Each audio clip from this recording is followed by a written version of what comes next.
بسم اللہ الرحمن الرحیم۔ عزیز طلبہ، سیکنڈ ایئر اردو کے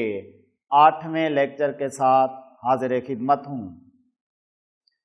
عزیز طلبہ، آج کا لیکچر چوتھے سبق سے متعلق ہے۔ جیسا کہ میں نے وائٹ بورڈ پر تحریر کر دیا کہ سبق کا عنوان ہے محنت پسند خرد مند، یعنی عقل مند محنتی، وہ جو محنت کرے لیکن بصیرت کے ساتھ، عقل مندی کے ساتھ، اور اپنی محنت کو ضائع نہ ہونے دے، تو اس کو ہم کہتے ہیں محنت پسند خرد مند۔ عزیز طلبہ، یہ سبق تحریر کیا ہے مولانا محمد حسین آزاد نے۔ مولانا محمد حسین آزاد 1830 عیسوی میں مولوی محمد باقر کے گھر میں پیدا ہوئے اور ابتدائی تعلیم اپنے والد بزرگوار سے حاصل کی۔ مولوی محمد باقر اپنے دل میں مسلم امہ کا درد رکھتے تھے اور مسلمانوں سے محبت اور الفت کرنے والے تھے۔ انگریزی اقتدار، فرنگی سازشوں سے آگاہ تھے۔ یہی وجہ ہے کہ انہوں نے 1857 کی جنگ آزادی میں حصہ لیا، اور اس کی پاداش میں انگریزوں نے مولانا محمد حسین کے والد مولوی محمد باقر کو گولی مار کر شہید کر دیا۔ مولانا محمد حسین آزاد لکھنؤ چلے گئے، پھر وہاں سے لاہور آئے اور یہاں مل کر مولانا الطاف حسین حالی کے ساتھ مل کر کام کرتے رہے۔ انجمن حمایت اسلام کے قیام میں بھی مولانا محمد حسین آزاد کا بہت بڑا ہاتھ ہے، اور اس کی ترقی اور ترویج کے لیے انہوں نے رات دن کام کیا۔ صاحب طرز انشا پرداز تھے، اپنے انداز میں انہوں نے مرقع نگاری کی، انشا پردازی کی، مضمون لکھے، اور ان کو شمس العلماء کا خطاب بھی دیا گیا۔ لیکن شمعی قسمت کہہ لیں، بد قسمتی کہہ لیں، بد نصیبی کہہ لیں کہ 1899 میں ان کی جوان سال بیٹی کی اچانک وفات ہو گئی، جس صدمے کو وہ برداشت نہ کر سکے اور اپنا ذہنی توازن کھو بیٹھے، اور کئی سالوں تک وہ اسی حالت میں رہے، یہاں تک کہ اسی صدمے کے باعث ہی ان کی وفات ہوئی 1910 عیسوی میں۔ آج جو سبق ہم ان کی جس کتاب میں سے پڑھ رہے ہیں، اس کتاب کا نام ہے نئے رنگ خیال، یعنی خیال کے نئے نئے رنگ۔ اور یہ سبق جو ہے صنف کے اعتبار سے ہے تمثیل نگاری۔ تمثیل نگاری ایسی تحریر عزیز طلبہ آپ نے پہلے نہیں پڑھی، تو اس تحریر میں یہ ہوتا ہے کہ ڈائریکٹ ایسی چیزوں کو وجود دے دینا یا بدن دے دینا یا ٹھوس بنا کر پیش کرنا جن کا حقیقت میں جسم اور بدن نہ ہو، جیسے تدبیر کہہ لیں، مشورہ کہہ لیں، عقل کہہ لیں، ان کا وجود ہے، یہ موجود ہیں، لیکن ان کا بدن نہیں ہے، اور انہی کو کردار بنا کر پیش کر رہے ہیں مولانا محمد حسین آزاد اپنے اس تمثیلی سبق میں، جو انہوں نے تمثیلی انداز میں تحریر کیا ہے۔ یہ بعض اوقات امتحان میں پوچھا جاتا ہے کہ سبق مولانا محمد حسین آزاد نے جو لکھا ہے محنت پسند خرد مند، اس کی صنف کیا ہے؟ تو آپ کو پہلے سے معلوم ہونا چاہیے تمثیل نگاری، یعنی ان کو مثال دے دینا، ان کو وجود دے دینا، ان کو ایکٹ یا کردار دے دینا کہ جن کا ڈائریکٹ وجود بدن کے حوالے سے نہیں ہے، انہی سے گفتگو کروانا، انہی کا ٹھوس وجود ثابت کرنا، تو یہ جب ہم سبق پڑھیں گے تو آپ کو احساس ہوگا کہ تدبیر کا کہا کہ وہاں تھی، مشورے کا کہا وہاں تھا، عقل مندی سے متعلق یہ کہا، تو یہ ساری باتیں اس سبق کے اندر موجود ہیں۔ عزیز طلبہ، باقی مشکل الفاظ اور تراکیب کی وضاحت میں نے پہلے سے ہی وائٹ بورڈ پہ تحریر کر دی ہے تاکہ میں آپ لوگوں کو آسانی کے ساتھ یہ سبق سمجھا سکوں۔ اس کی جانب توجہ آپ نے رکھنی ہے، یہ سبق آپ کو انشاءاللہ تعالی آسانی سے سمجھ آ جائے گا۔ مولانا محمد حسین آزاد سے متعلق کہا جاتا ہے کہ یہ جب نظم لکھنے لگتے ہیں تو لگتا ہے کہ جیسے نثر لکھ رہے ہوں، اور جب نثر لکھتے ہیں تو لگتا ہے کہ جیسے انہوں نے قافیہ بندی کی ہو، نظم لکھ ڈالی ہو، اور ان کا یہ انداز آپ کو اسی سبق کے اندر بھی نظر آئے گا۔ تو آج اسی سبق کو پڑھتے ہیں۔ سبق کا عنوان محنت پسند خرد مند، یعنی عقل مند محنتی، کہ جو عقل مندی کے ساتھ محنت کرے اور اپنی محنت کا ثمر پائے، اجر پائے، اور اس کا اسے فائدہ بھی ہو۔ مولانا محمد حسین آزاد لکھتے ہیں، سیر کرنے والے گلشن حال کے اور دوربین لگانے والے ماضی و استقبال کے روایت کرتے ہیں۔ اب عزیز طلبہ دیکھیں، سیر کرنے والے گلشن حال کے، سیر کرنے والے گلشن حال کے، اب اصل میں کہنا یہ چاہتے ہیں اس انداز میں کہ جو موجودہ زمانے میں زندگی بسر کر رہے ہیں، جو موجودہ زمانے میں زندگی گزار رہے ہیں، سیر کرنے والے گلشن حال کے، گلشن کہتے ہیں باغ کو، باغیچے کو۔ اب اس سے مراد کیا ہے؟ اس سے مراد ہے دنیا، یعنی اس سے مراد دنیا لی جا رہی ہے، گلشن حال کے موجودہ زمانے کے۔ اور دوربین لگانے والے، عزیز طلبہ آپ جانتے ہیں کہ دوربین ایک سائنسی آلہ جس کی مدد سے دور کی اشیاء کو دیکھا جاتا ہے، دور کی چیزوں کو پرکھا جاتا ہے، ان کو دیکھا جاتا ہے۔ دوربین لگانے والے ماضی و استقبال کے، کہ موجودہ زمانہ تو اسی وقت موجود ہے، اب اگر گزشتہ زمانہ ہے، ماضی ہے، تو وہ تھوڑا دور ہے، کہ وہ لوگ اپنے ماضی پر بھی نگاہ رکھے ہوئے ہیں۔ اور استقبال سے مراد ہے مستقبل، آنے والا زمانہ۔ عزیز طلبہ، وہ مستقبل کو بھی نگاہ میں رکھے ہوئے ہیں۔ کامیاب انسان وہی انسان بنتا ہے کہ جو نہ اپنے ماضی کو بھولے اور مستقبل پر بھی اس کی نگاہ ہو، اور موجودہ زمانے میں وہ محنت کر رہا ہو اور اپنی محنت کو عقارت بھی نہ جانے دے، ضائع بھی نہ جانے دے، ماضی کو نہ بھولے، مستقبل پر اس کی نگاہ ہو اور موجودہ زمانے میں وہ محنت سے کام کر رہا ہو۔ اس لیے کہا کہ سیر کرنے والے گلشن حال کے، جو موجودہ زمانے میں زندگی بسر کر رہے ہیں اور پھر جن کی نگاہ ماضی پر بھی ہے اور مستقبل یعنی آنے والے زمانے پر بھی ہے، روایت کرتے ہیں۔ تو بیٹا، روایت کرنے کے معنی ہوتے ہیں بیان کرنا، کہنا، کہ جب زمانے کے پیراہن پر، پیراہن کہا جاتا ہے بیٹا لباس کو، یہ لفظ پیراہن، لباس، پیرہن بھی ہوتا ہے، یعنی رے کے آگے الف نہ ہو، ایسے لکھا ہو پیرہن، تب بھی لباس کو کہا جائے گا۔ پیراہن لکھا ہوا ہو تب بھی لباس کو کہا جائے گا۔ گناہ کا داغ نہ لگا تھا،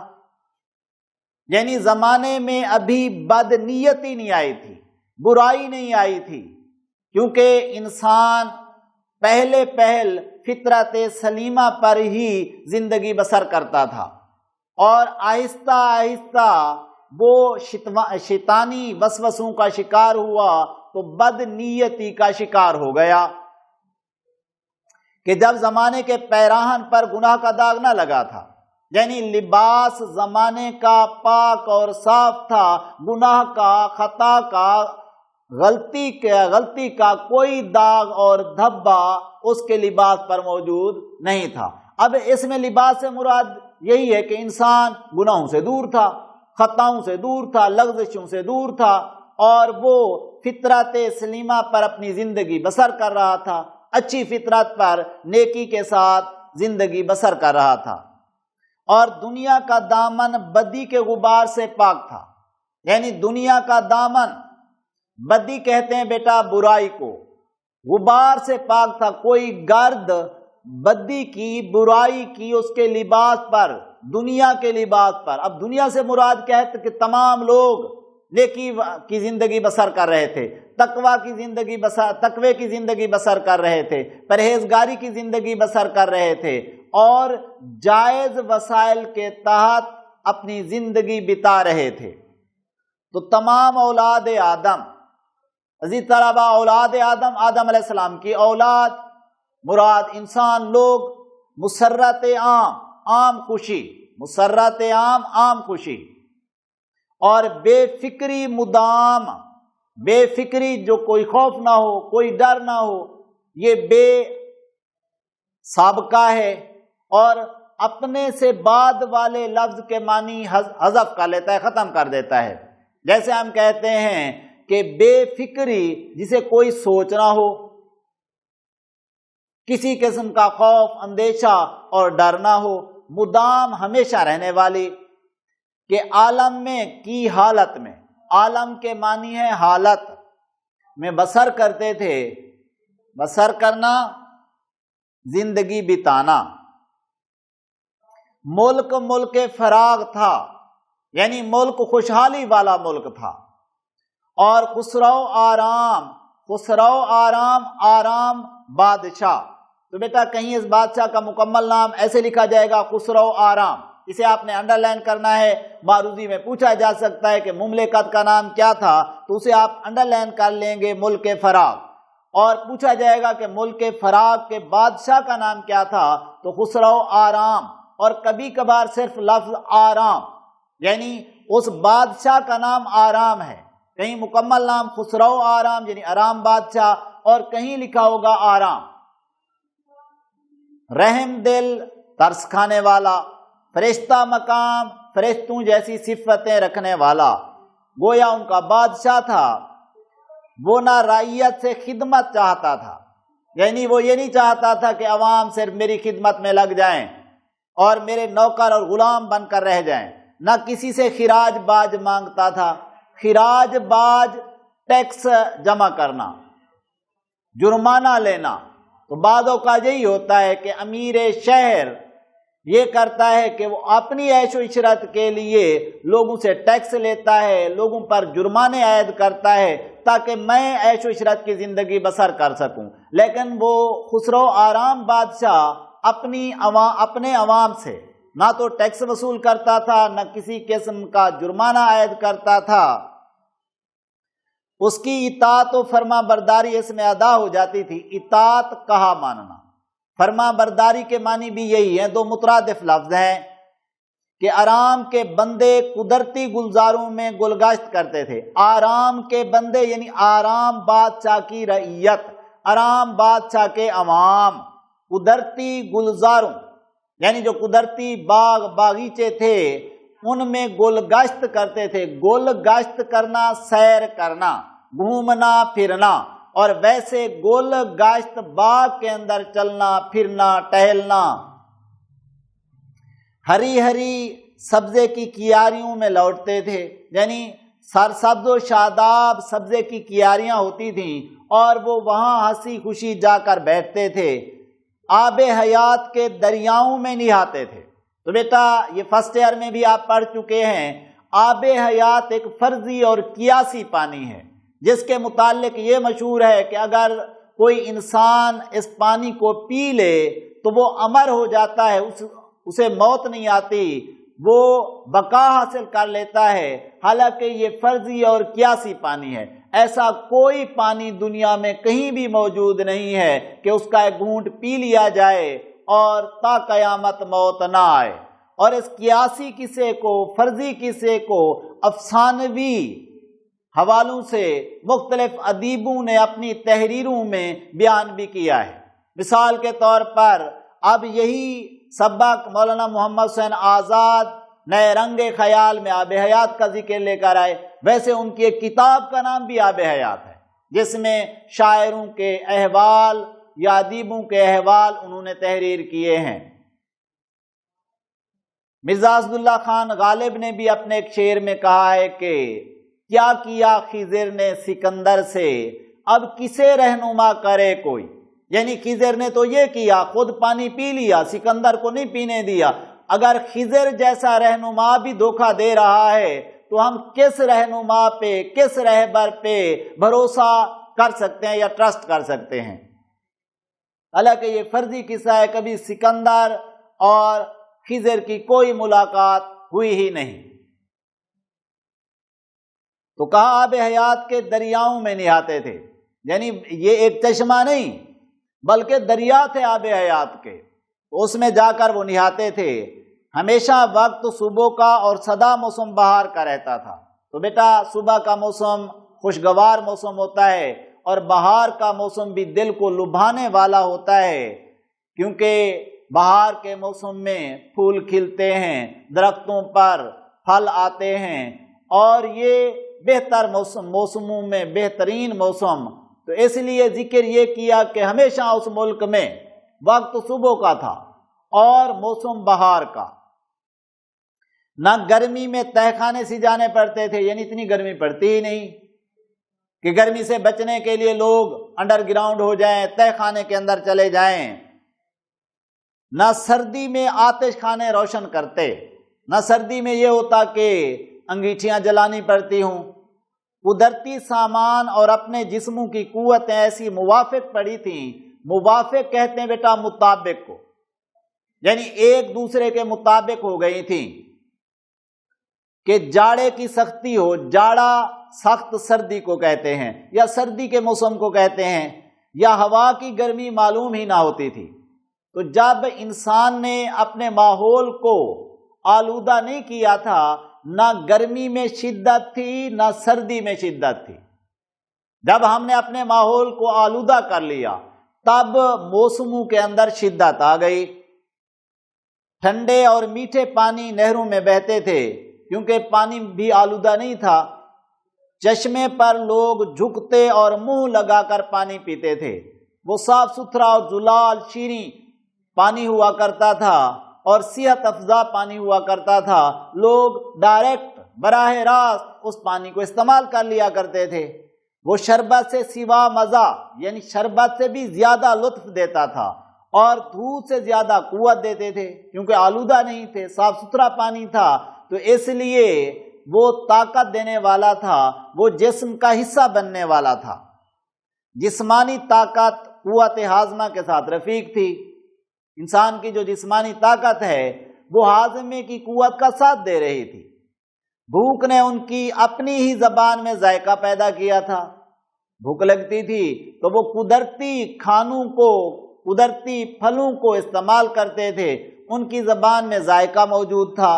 کہ سیدھے سادے کھانے اور جنگلوں کی پیداواریں رنگا رنگ نعمتوں کے مزے دیتے تھے۔ درختوں پر جب یہ پھل پک جاتے تھے تو وہ ان پھلوں کو استعمال کر لیتے تھے۔ آب و ہوا قدرتی غذائیں تیار کر کے زمین کے دسترخوان پر چن دیتی تھی، یعنی جب پھلوں کے پکنے کا موسم آ جاتا، آب و ہوا کی مدد سے پھل پک جاتے اور وہ زمین کے دسترخوان پر آ جاتے۔ چن دینا، ترتیب سے کھانا لگا دینا، یعنی زمین کے دسترخوان پر وہ پھل پڑے ہوئے ہوتے تھے، لوگ انہی کو چن کر استعمال کر لیا کرتے تھے، انہی کو اٹھا کر استعمال کر لیا کرتے تھے۔ وہ ہزار مقوی کہتے ہیں بیٹا قوت دینے والے کو، طاقت دینے والے کو، اور مفرح کہتے ہیں فرحت دینے والے کو، راحت دینے والے کو، خوشی دینے والے کو۔ کھانے کا کام دیتی تھی،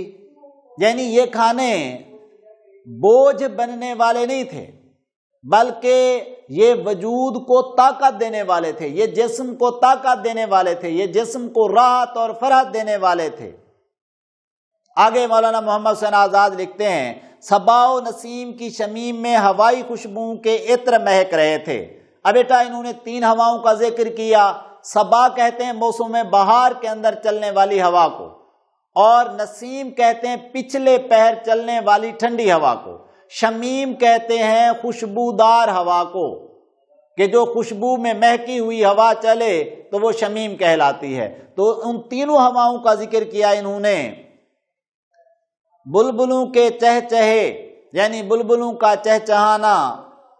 خوش آواز جانوروں کے زمزمے یعنی خوش الحان جانوروں کے گیت سنتے تھے، خوبصورت خوبصورت چرند پرند، چرند چرنے والے جانور،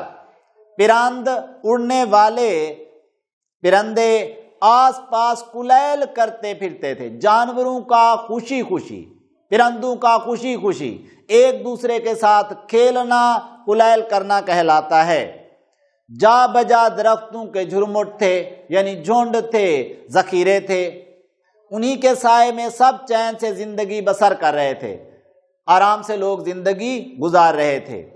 یہ عیش و آرام یعنی یہ چین، آرام، سہولت کہ قدرتی سامان اس بہتات سے تھے۔ بہتات کے معنی ہے بہت زیادہ،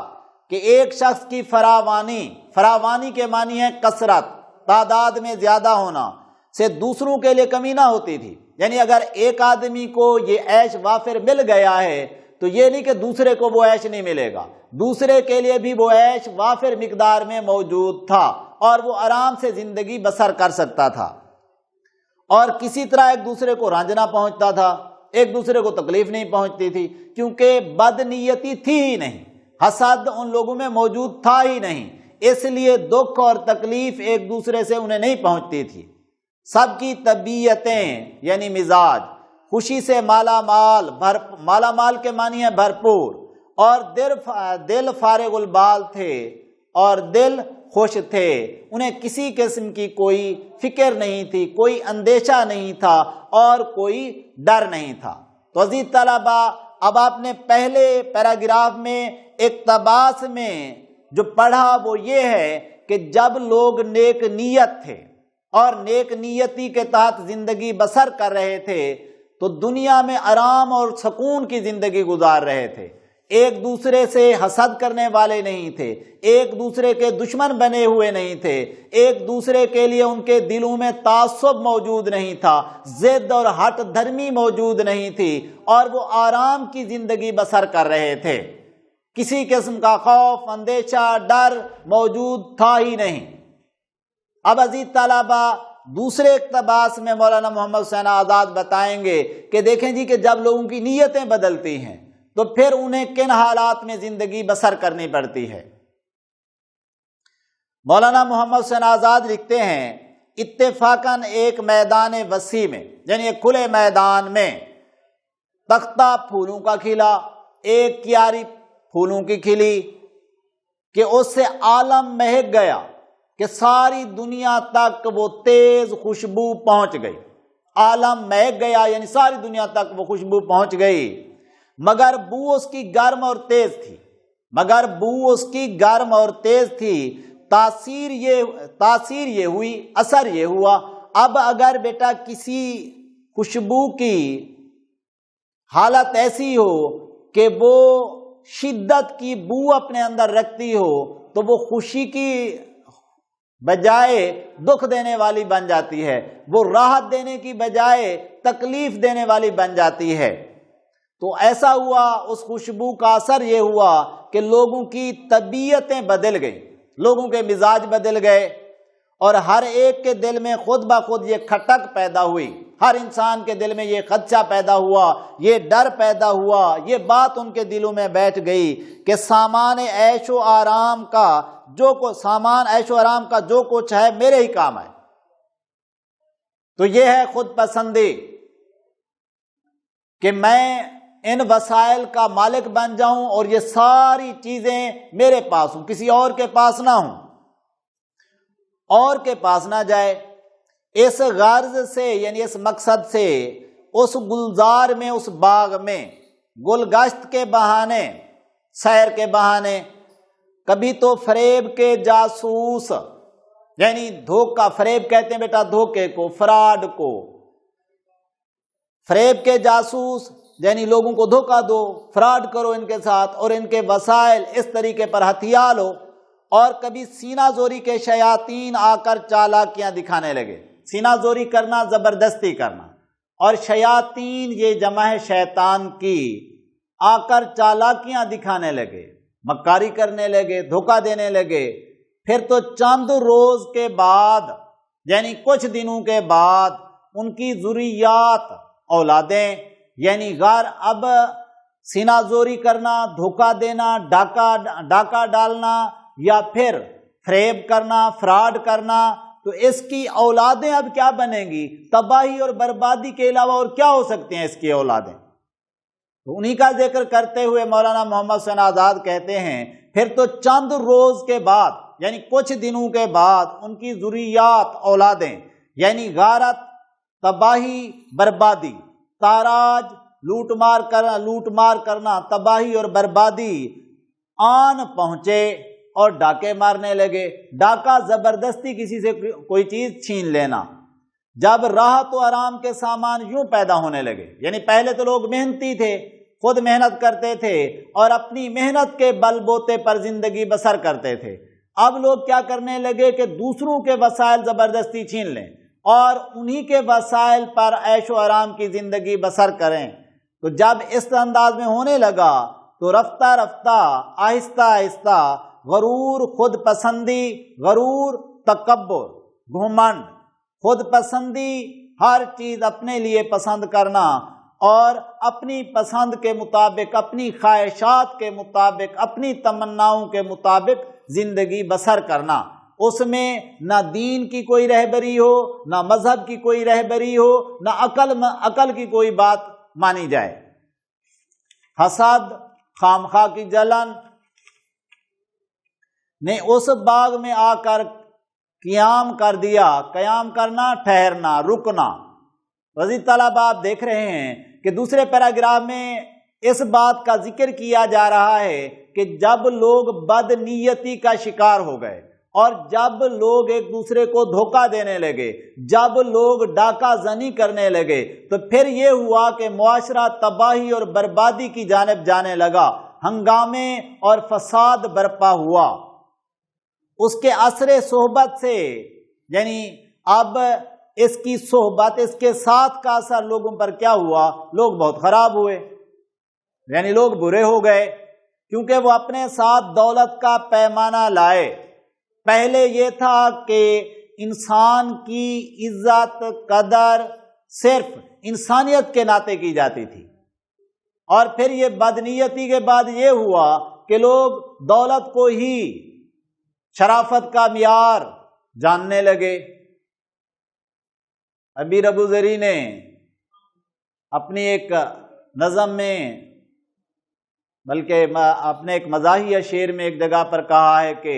عشق سستا کھیل تھا مجنوں کے مارے دور میں، عشق سستا کھیل تھا مجنوں کے مارے دور میں،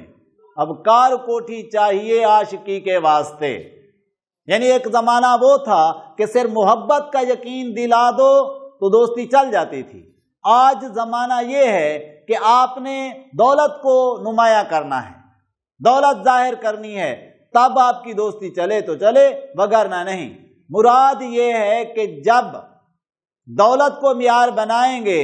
تو پھر نتائج کچھ بھی ہو سکتے ہیں۔